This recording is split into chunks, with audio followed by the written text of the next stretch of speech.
Hi guys, this is the vegetable salad for my employer for dinner because she didn't eat rice for dinner, just only salad. And this is clean already. And I cut later the cherry tomato and before eat dinner. And just I boiling the egg later. Just I put olive oil and balsamic vinegar later. And black pepper. This is the sauce.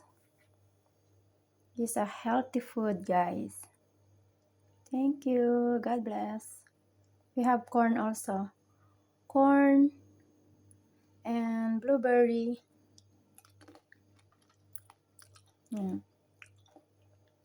I have also avocado over there. Maybe I put later. But I don't put onion because my employer doesn't want onion if not cooked. God bless, guys. Please subscribe to my channel.